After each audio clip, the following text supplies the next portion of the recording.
We are smack dab in the middle of summer, which got us thinking about the beach, and then of course about tasty beach hoots, which then got us thinking about shark attacks. After all, sharks are nature's #1 threat to all beach hoots, not just the tasty ones. Also, Jaws had its 40th anniversary last year, and we totally blew our opportunity to cover it back then, so better late than never. Here are 7 things you didn't know about Jaws. Probably. Oh sure, Jaws is super great and everybody loves it now, but no one loved Jaws while they were actually making it. Let's have water, please. The production was a total nightmare. It ran so long and over budget that the cast and crew nicknamed it Flaws. Get it? Flaws. You get it. Here's just how bad it got. The original shooting schedule was supposed to be from May 1st to June 28th, 1974. A quick 2 months, in and out. Well, that 2 months ballooned to 7 months, and 4 of those months were at sea. In all honesty, I'm not sure how Steven Spielberg didn't get fired. I mean, nobody knew he was Steven Spielberg back then, but still. The studio, the producers, and Spielberg all completely underestimated how challenging it would be to shoot in a real body of water instead of on the studio lot. There were planes flying overhead they had to avoid. And then, for all the parts that take place on the Orca, if another boat appeared on the horizon, production would have to shut down and wait for it to be completely out of view, which took a freaking hour and a half. And they couldn't just flip around and shoot in the opposite direction because that would have taken even longer. They'd have to pull up anchors, change around the lights and cameras. Trust me, it was a whole situation. On top of that, they were doing special effects that had never been done before on water without the help of CGI. It was the 70s. No one knew how the hell to get a 25-foot shark to jump onto the stern of a boat. Producers David Brown and Richard Zanuck later said if they had actually read the source material for Jaws a second time through, they would have never greenlit the movie in the first place, because they would have realized just how hard it was going to be to make the movie. On the other hand, it's a really good thing that those guys decided to half-ass their jobs, because now we have Jaws.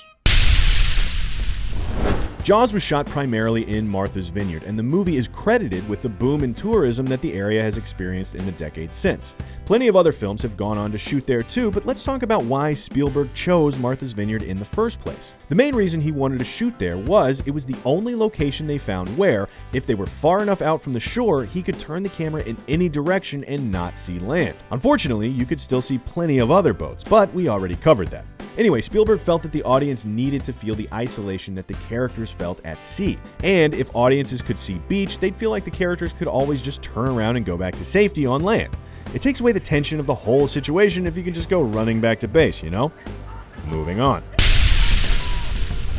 You probably knew already that Jaws is based on a book, because if you didn't, then it means you definitely didn't watch our episode of What's the Difference on it, and that is just hurtful.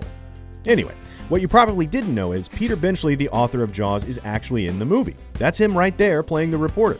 By the way, Benchley butted heads with Spielberg over the movie's ending, along with other things that were changed when adapting the book for the screen. But it should come as no surprise that Benchley was very happy with the film in the end, and he admitted that Spielberg had made the right call. Well, you son of a... He also admitted that that was, boom, a bonus thing you didn't know. It's a fairly well-known piece of trivia that the nickname for the shark on the Jaws set was Bruce after Bruce Raymer, Steven Spielberg's lawyer. But you may not have known that there was another nickname for the shark, the Great White Turd. A what?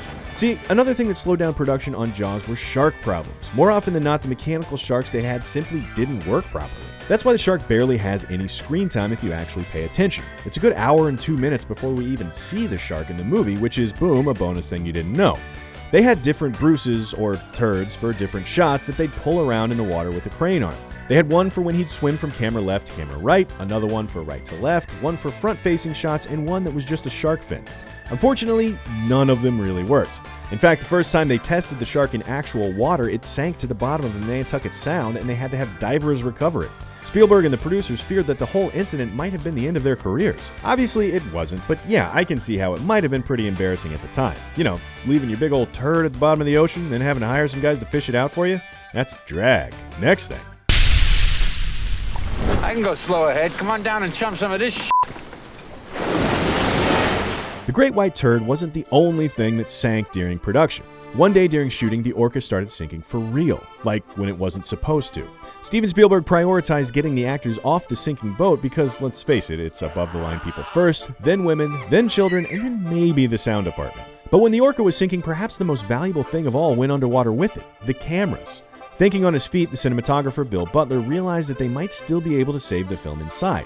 At the time, they were shooting on a film stock that used a saline process, so he figured that if they acted fast enough, the ocean water might not ruin it. The team managed to ship the film off to get it developed quickly enough that they didn't lose a single frame. They were able to save it all. Now, if they'd been shooting Jaws today on DSLRs or their iPhones or something, I have a feeling this story would have ended a lot less good.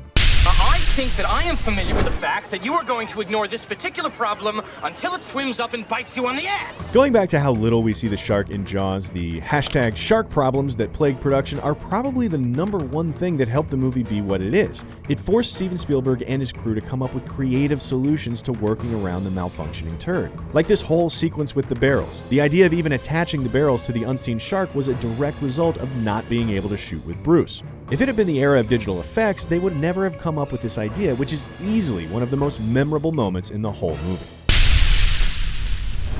You try this. Made it myself. Pretty good stuff. Thanks. Let's end on a thing about Robert Shaw, who played Quint. Because Robert Shaw was a pretty legendary party animal. I mean, the guy could drink. But with the production that was already spiraling out of control, the filmmakers wanted to rein him in a bit and would assign a PA to essentially babysit him and make sure he didn't go off and get drunk between setups.